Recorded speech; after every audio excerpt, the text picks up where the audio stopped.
작년 이맘때 참 저는 마음이 참 우울했어요.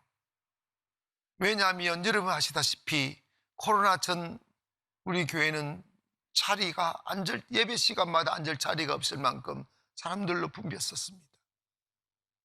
코로나 직전 성탄절 음악 축제 했잖아요.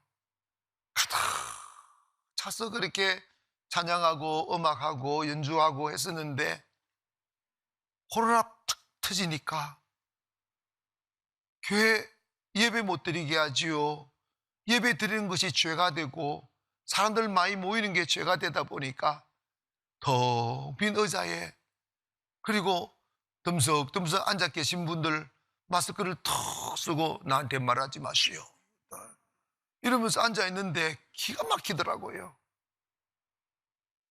그럼에도 불구하고 저희 교회가 하나님 앞에 내가 무슨 생각했느냐면 이 코로나도 끝날 날이 올 것이다. 다시 회복하는 날이 올 텐데 그때 우리가 믿음의 불씨를 끄고 예배의 불씨를 꺼버리고 하나님 앞에 나아가는 그 사랑의 불씨를 꺼버리면 다시 회복할 수 어렵겠구나 싶어서 그 예배의 불씨를 끄지 않으려고 많이 많은 성도님들과 노력하며 지금까지 왔어요. 여기저기서 사회적인 통곡과 눈물의 소리가 온 세상을 뒤덮고 있었지만 하나님의 은혜가 임하여 우리 성도님들 가정 단 한 가정도 망한 가정 없고 감염되어 통곡하는 사람 없고 우리가 그렇게 예배를 지킬 몸부림쳤지만 하나님 단 한 분도 감염된 사람 없게 하시고 아이들도 얼마나 건강하게 잘 자라는지 감사한 일이 정말 많습니다. 눈물겹게 때로는 가슴이 저렸고 때로는 두렵고 때로는 한치 앞을 내다볼 수 없는 위험 속에 우리가 노출되며 살았지만 하나님께서 다 보호해 주셨어요. 지켜주셨습니다. 이 코로나 기간에 하나님께서 새 성전을 건축케 하셨어요. 나는 생각했어요. 아마도 자재비가 엄청 떨어질 거라고 예상했는데 제 생각이 항상 맞는 건 아니더라고요. 그래서 자재비가 막 천정부지로 솟아요. 여러분 우리가요 새 성전은 워낙 쌓여 커서 철근만 해도 15,000톤이 들어갑니다. 1톤이 얼마나 큰지 아죠? 15,000톤이 들어가는데 철근값이 50% 60% 뛰는 거예요. 그래서 건축하는 사람들이 다 뒤로 나자빠져 버리고 건축 중단되고 하는 공사장이 한두 군데가 아닌데 저는 건축업자를 만날 때 그냥 하나님께 기도했어요. 그냥 하나님 보내시는 사람 그냥 맡길 거라고 맡겼어요.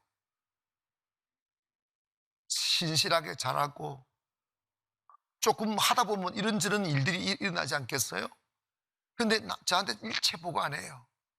왜 하냐면 목사님 목회만 하십시오. 제가 알아서 하겠다고. 어떤 일이 있어도 공사 끝낼 거라고 그러면서 달아붙고 열심히 하고 있어요. 그래서 여러분 1년 동안 공사해서 지하 3층 다 파내고 이제 1층 바닥 치고 이제 위로 올라가는 펜스 치고 지금 이제 위로 올라가는 공사가 시작이 됐는데 아마도 내년 추수감사주일은 신는 새성전에서 예배를 드리지 않을까 예상합니다. 그 장소가 얼마나 좋으냐 하면 정말 세계에서 교회로서는 제일 좋을 거라고 장담할 수 있는 누가 봐도 이게 뭐라고 하는 게 감동 말고 뭐라고 이야기하죠? 놀램? 뭐 그런 게 있어요.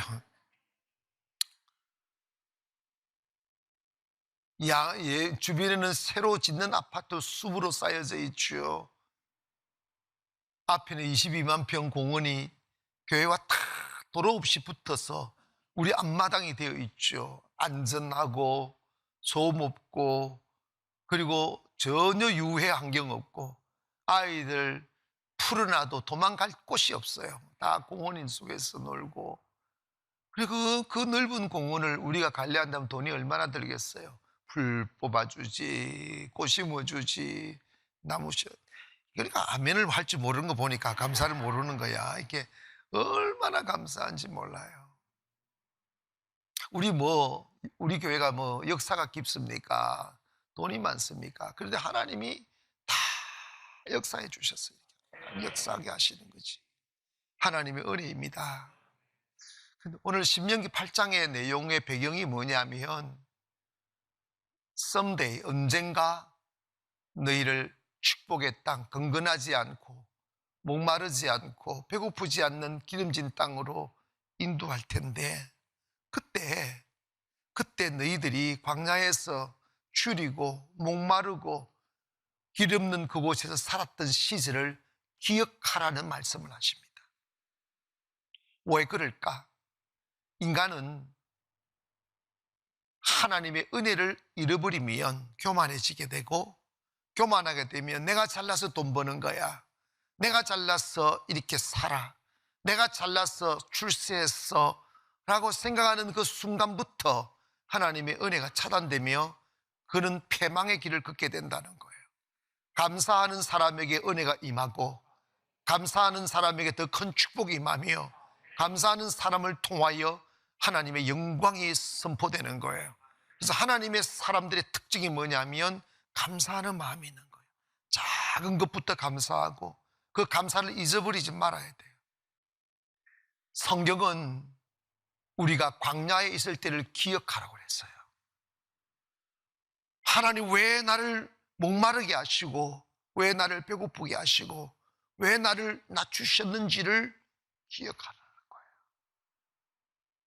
사랑하는 여러분, 하나님의 은혜를 기억해야 됩니다. 그동안 뒤돌아보니까 우리 성도님들 사업장 무너지는 사건 거의 없어요. 자녀들, 성도들 감염되어 고통당한 사람도 없고, 교회도 하나님 지켜주셨고, 모든 꿈들을 지켜주시고 은혜로 보호해 주셨음을 감사해야만 합니다. 1년 동안 먹을 것 주셨고 또다시 낮은 마음으로 하나님께 감사드릴 때 하나님은 더 크고 더 기름진 음식으로 우리에게 또다시 다가올 줄 믿습니다. 제가 기대하기는 내년에는 코로나도 종식이 되기를 바라고, 또 이제 하나님의 회복의 바람이 불 때 하나님께서 감사하고 믿음과 예배를 지킨 교회와 성도들을 통하여 이 땅을 다시 기름지게 할 줄 믿습니다. 거기에 여러분의 중심에 서 있기를 원하고, 두 번째로 기억해야 될 게 뭐냐면 하나님의 인도하심에 감사해야 됩니다. 하나님의 인도하심이 있어요. 여러분, 제가 한 번씩 이렇게 잠들기 전에 잠시 생각에 잠기게 되면 내가 어떻게 송도 와 있지? 내가 왜 이렇게 이 자리에 있지? 곰히 생각해 보니까 인생이 자기가 원하는 곳에 사라지지 않더라고요. 하나님의 이끄심이 있어요. 하나님의 도우심이 있습니다. 내비게이터 선교에서 국제 선교를 담당했던 그 릴로이 아임스라는 분이 그 시카고에서 카나다 토론토로 급히 가야 될 일이 있어 비행기 티켓을 사고 공항에 갔었는데 길도 밀려서 늦었고 티켓팅을 하고 탑승구까지 가는데 너무 길도 처음이라서 길도 잘 모르고 너무 사람들이 붐벼서 비행기를 탈 수 있는 상황이 안 된 거예요. 그래서 막 동동 거리고 있는데 누군가 와가지고 선생님 무슨 일입니까? 좀 도와드릴까요? 누군가 다가오더라는 거예요. 그래서 이렇게 궁지를 구하니까 그러냐고 저 따라오세요 하면서 손을 끌고 가시다는 거예요. 그래서 당신 누구십니까? 그랬더니 당신이 타고 가야 될 비행기의 기장입니다. 우와, 아는 사람들은 감정이 없는 사람들이 마음이 쫙 안심이 되네. 이 사람이 가야 비행기에 뜨니까 아멘. 그리고 그 프리패스로 쫙 이렇게 비행기에 타고 갔다는 거예요. 그러면서 이분이 무슨 고백을 하냐면 하나님은 나의 길을 인도하신다. 하나님 내 갈 길을 인도하신다. 여러분, 우리가 때로는 길 몰라 방황하고 어떤 날이 다가올지 몰라 두려워하지만 사실 하나님은 우리 뒤에서 우리를 보고 계시고 지키고 계심을 믿기를 주의 이름으로 축원합니다. 저는 가나안 교회를 이끌어 오면서 가진 것 없고 이렇게 없으니까 매일 도전해야 되고 매일 모험해야 되는데, 그때 물론 제가 뭐 하고자 해서 아니고 그 동기도 하나님이 주시고 생각도 하나님이 주셨는데, 한다고 만만했지 길도 모르고 방법도 모르고 가능성도 없을 때가 한두 번이 아니었잖아요. 그런데 지내놓고 나니까 다 하나님이 이렇게 무슨 일을 처리해 보면요, 전율이 느낄 만큼. 여러분 있잖아요, 테이프 시계를 보면, 저거 가지고 테이프 시계 하는 테이프 시계 보면 딱 뚜껑 열어보면요, 그걸 뭐라고 하죠? 톱니바퀴가 큰 것부터 작은 것 여러 개 톱니가 쫙 어울려 들어가면 차차차 초심 들어가고 분침 들어가고 시침 들어가고 하면서 톱니바퀴가 다 이어져 있어요.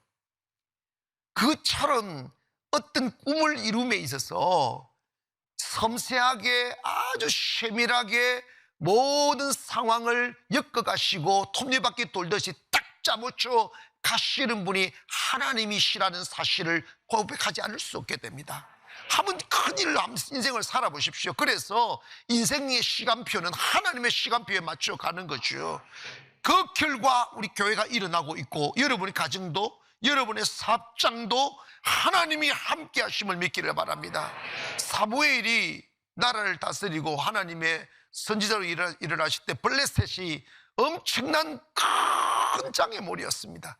이길 수 없는 강한 군대가 블레셋이었습니다. 항상 괴롭혔고 항상 쳐들어왔고 블레셋만 생각하면 가슴이 답답하고 두려웠어요. 그런데 한 번은 블레셋의 침공에 와서 이스라엘 삼키를 할 때 하나님 앞에 기도하고 전쟁터에 나가서 전성을 하게 하셔서 하나님께서 블레셋 싹 쓸어버리겠습니다. 그리고 난 뒤에 사무엘이요, 한 자리에 기념비를 세웠는데, 그 기념비를 세우면서 하는 말이 에벤에셀이라는 말이에요. 에벤에셀이 뭐냐면 여호와께서 여기까지 인도해 주셨습니다. 여러분, 여러분의 인생 또한 여러분이 지금 이 자리에 계심도 하나님 인도하심이요, 여러분의 사업도 여러분이 가는 길도 하나님 인도하심이 있습니다. 결코 내가 잘났거나 내가 위대하거나 내가 똑똑해서 그 일을 이루고 그 자리에 있음이 아니에요. 오늘 에베네셀의 하나님을 믿기를 원합니다. 하나님이 나를 도우셔서 근근하고 간주한 땅, 길이 없는 땅, 강이 없는 땅에서 마시게 하고 길을 내주신 하나님, 그 하나님이 저와 여러분과 함께함을 믿기를 바랍니다. 제가요, 송도에 처음 한 11, 12년 전에 처음 와서 개척 시작할 때 막연이라는 단어밖에 생각이 안 나더라고요. 내가 어떻게 일어나지, 무엇을 어떻게 해야 되지. 근데 전혀 모르고 왔으니까, 시집도 모르고 가는 것처럼 송도 개척은 모르고 와야 돼요. 알면 절대로 못 오는 거지. 그런데 매일 어둡고 매일 길이 없고 방법이 없을 때마다 제가 한 가지 희망을 가지고 숨을 쉬며 살았던 한 가지 생각이 있어서, 그게 뭐냐면 하나님이 어떻게 하실 것입니다. 하나님이 어떻게 하실 것입니다. 거기에 소망을 걸고 그냥 매일 예배하고 기도하고 걸어와 보니까 10년이 지나니까 지금 우리하고 이제 또 우리가 하나님 주신 꿈대로 세계를 움직일 수 있는 그 성전이 지금 마련되고 있는 거죠. 그게 왜 그러냐면 이 에베네셀의 하나님이 인도하셨어요. 정말 여러분, 여기도 하나님 기적적으로 주셨지만 새성정 부지는 정말 가능성이 제로였어요. 저곳에 누가 종교부지가 생기겠어? 있을 수 없는 종교부지 구석지에 처박아 놓는데. 근데 제가 그랬잖아요. 상가에 있을 때 세부에 선교하러 가면서 딱 인천공항을 타려고 가려고 다리를 딱 타면 그 공터로 이제 있었잖아. 지금은 아파트가 막 들어서고 있지만, 이 자리에 교회가 딱 들어선다면 제가 송도 오면서 꾼 꿈이 있었어요. 그게 뭐냐면 세계 선교의 관문이 되는 교회, 전 세계가 볼 수 있는 교회, 그 꿈을 막연히 꿨거든요. 그런데 정말 이곳이라는 그 자리에 하나님께서 어떻게 주물럭거려가지고 어떤 다른 종교단체 해가지고 주물럭거려가지고 만들고 차지는 우리 보고 하게 하고, 그래서 우리 보고 짓게 하셔서 그 꿈이 그대로 이루어지는 거예요. 에베네셀이에요. 그래서 저는요, 세상이 막 그래도 감사한 일밖에 없어요. 어제도 제가 잠시 건축한 현장에 이제 갔다가 딱 이렇게 나오는데 공사장 그 문을 딱 열고 딱 놓으면 딱 눈에 보이는 게 뭐예요? 쓰레기장? 22만 평 공원이잖아.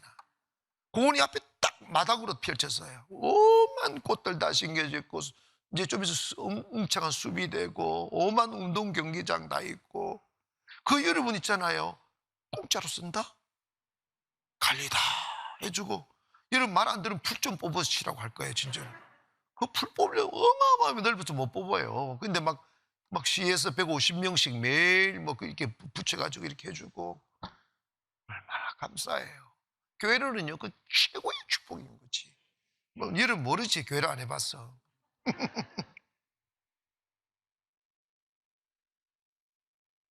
길 잃어버렸었을 때 두려워하지 마세요. 에베네셀 하나님이 이끌어 주십니다. 인도해 주십니다. 결국은 여러분이 포기해 버려서 문제지, 포기하지 아니하고 끝까지 기도하고 꿈을 꾸고 있으면 하나님이 꿈꾸는 그곳보다 더 아름다운 곳에 다다르게 해주십니다. 그것이 에베네셀이에요.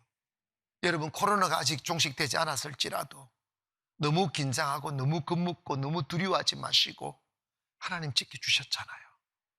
건강 지켜주셨습니다. 감사하시고, 마지막으로 우리가 지금까지 살아오는 것이 내가 잘났고 내 힘이 아니고 하나님의 능력으로 살아왔음을 고백하기를 바랍니다. 따라합시다. 내 인생은 하나님의 능력으로 살았습니다. 아멘. 저도 살면서 정말 가슴이 저미도록 두렵고 아팠던 시간들이 많이 있었어요. 그냥 두려워요. 그런데 지내놓고 나면 내가 왜 두려워했을까 후회가 될 만큼 하나님이 맑고 명확하게 싹 해결해 주십니다.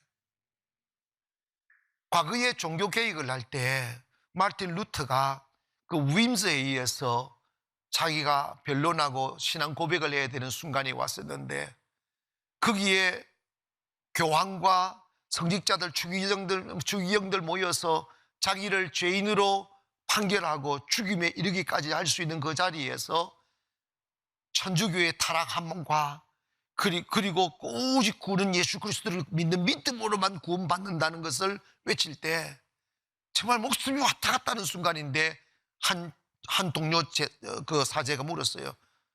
루터, 당신 두렵지 않느냐고. 나는 두렵지 않다고. 첫째로 하나님이 함께 계시고, 내가 두려워하는 것은 내가 교만해질까봐 두렵다. 내가 잘난 체 할까봐 두렵다. 사랑하는 여러분, 사람이 두려워지는 것은, 세상이 두려워지는 것은 영적으로는 믿음이 없어서 두려워지는 거예요. 내 힘으로 세상을 맞이하려고 하니까 두려워지는 거예요. 믿음 있는 사람은 내 혼자의 몸으로 세상을 맞이하는 게 아니라 하나님과 함께 세상을 맞이하는 거예요. 세상을 창조하신 하나님, 세상을 다스리시는 하나님, 역사의 주인공이신 하나님이 내 안에 계시고 나보다 먼저 가서 험한 곳을 평탄케 하며 논문을 부수며 쇠빗장을 꺾어 우리로 하여금 하나님이 나의 하나님임을 알게 하시는 것이 믿어진다면 어떤 상황에도 두려워하지 않을 줄 믿습니다. 때문에 이제 우리 기억해야 됩니다. 우리가 한때 도저히 인간의 힘으로는 견뎌낼 수 없는 소용돌이 속에 내 몸이 휘말렸고, 꼭 얼어붙은 그 추운 겨울 그 얼음 붙은 땅바닥처럼 차가운 세상이 내 눈앞에 다가왔었을지라도 하나님이 나와 함께 하시면 나 이길 수 있어. 하나님이 하게 하신다고요. 이스라엘 백성들에게 하나님이 끝없이 말씀하십니다. 너희가 광야에 있을 때, 건건한 땅에 있을 때, 칙칙한 땅에 있을 때 그때를 기억하라. 누가 너희들을 먹을 것 없는 그 광야에서 매일 만나를 내리셔 꿀 섞은 과자처럼 달콤함을 맛보게 했느냐? 누가 그 모래바람 부는 사막 속에 있으면서도 너희 옷이 더러워지지 않게 해주셨는가? 누가 그 뜨겁고 메마른 모래바닥을 맨발로 걸어가면서도 누가 너의 발이 부럽트지 않게 하였느냐? 나 여호와가 너희를 지켜주었다.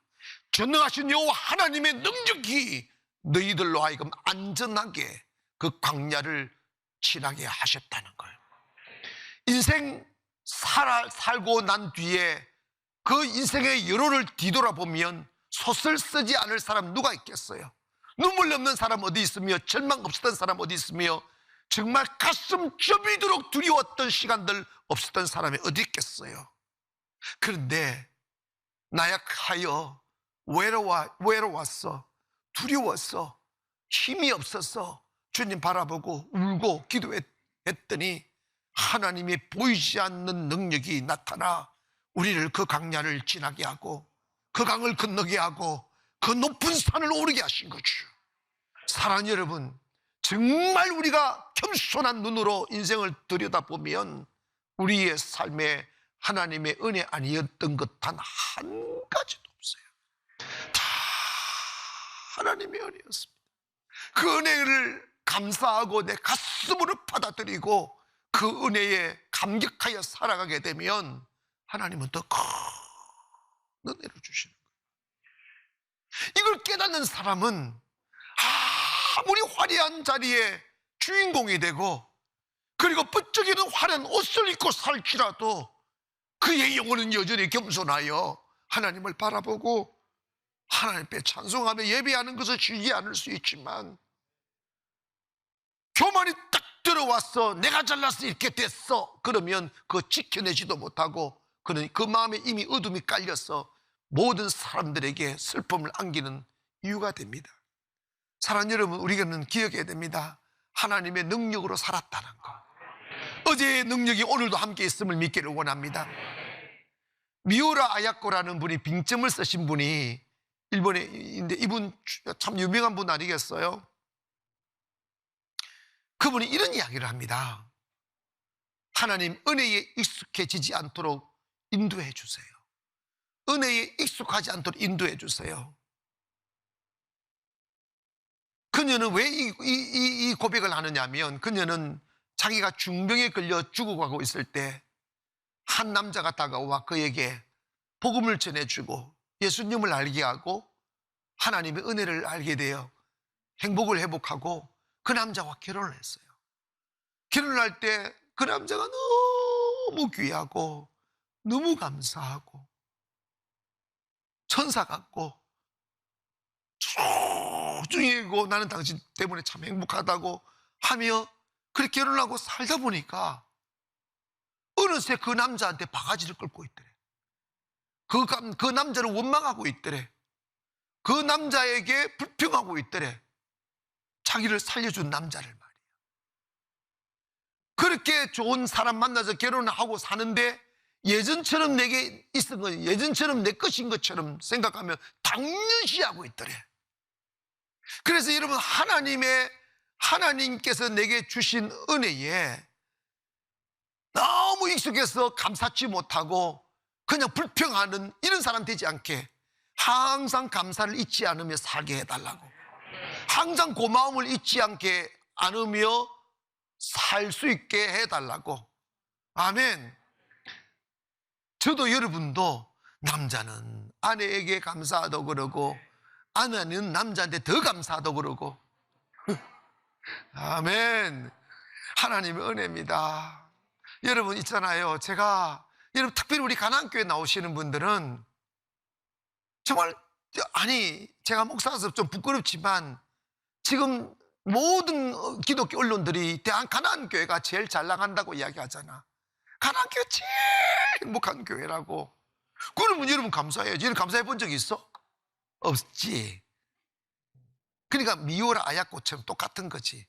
일상이 되어 너무나 많은 은혜입니다. 할렐루야. 그러므로 여러분 가족을 보면서도 감사하시고 세상을 보면서도 감사하시고, 이번 추수감사절이 비록 우리가 마스크를 벗지 못하고 음식도 충만 만들어서 먹지도 못하고 그러지만 그래도 이렇게 예배 드릴 수 있는 것만 해도 감사하고, 또 내년에는 우리 새성진에서 어마어마하게 크게 함께 큰 추수감사절을 드릴 수 있도록 이분의 감사하는 마음으로 예배를 드리시고 보내셔서 축복이 여러분에게 머물러 있고 감사와 행복이 여러분의 가정과 심령에 머물러 있고 여러분의 가정과 사업장에 축복이 흘러들기를 주의 이름으로 축원합니다.